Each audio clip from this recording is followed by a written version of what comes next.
കേരളത്തിലേക്ക് രാസലഹരി കയറ്റി അയക്കുന്ന സംഘത്തിലെ പ്രധാനികൾ പിടിയിൽ.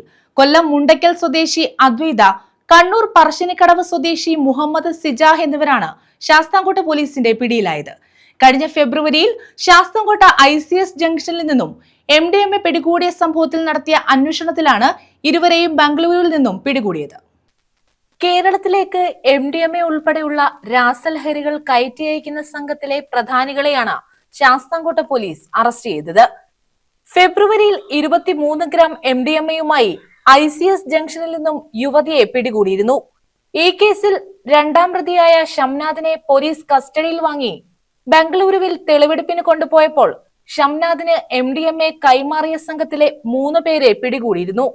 പിടികൂടിയവരിൽ 2 പേർ കൊല്ലം കരുനാഗപ്പള്ളി സ്വദേശികളും ഒരാൾ കർണാടക ഷിമോഗ സ്വദേശിയുമായിരുന്നു. ഈ പ്രതികളെ കസ്റ്റഡിയിൽ വാങ്ങി നടത്തിയ അന്വേഷണത്തിലാണ് കേരളത്തിലേക്ക് വൻതോതിൽ ലഹരിമരുന്ന് കയറ്റി അയക്കുന്ന സംഘത്തിലെ അംഗങ്ങൾ പിടിയിലായത്. കൊല്ലം മുണ്ടയ്ക്കൽ അദ്വൈതം വീട്ടിൽ 27 വയസ്സുള്ള അദ്വൈത, കണ്ണൂർ പറശ്ശിനിക്കടവ് സൽവോ മൻസിലിൽ മുഹമ്മദ് സിജാഹ് എന്നിവരാണ് പിടിയിലായത്. കേരളത്തിലേക്ക് ഇവർ വർഷങ്ങളായി വൻതോതിൽ രാസലഹരി കയറ്റുമതി ചെയ്യുന്നുണ്ടായിരുന്നു. സിജാഹിനെ മുൻപും പോലീസ് പിടികൂടിയിട്ടുമുണ്ട്. സിജാഹ് 3ഓളം NDPS കേസുകളിൽ പ്രതിയാണ്. തിരുവനന്തപുരം അമരവിളയിൽ 75 ഗ്രാം MDMA പിടികൂടിയ കേസിലും കണ്ണൂര് ഇരിട്ടിയിൽ MDMA എക്സൈസ് പിടികൂടിയ കേസിലും സിജാഹിനെതിരെ കേസ് രജിസ്റ്റർ ചെയ്തിട്ടുണ്ട്. ബംഗളൂരുവിൽ റേഡിയോളജി പഠനത്തിന് പോയതാണ് അദ്വൈത.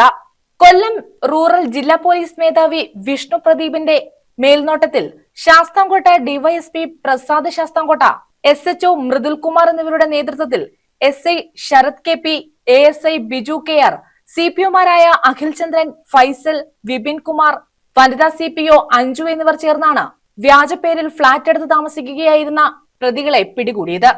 News bureau, Sasthamkotta.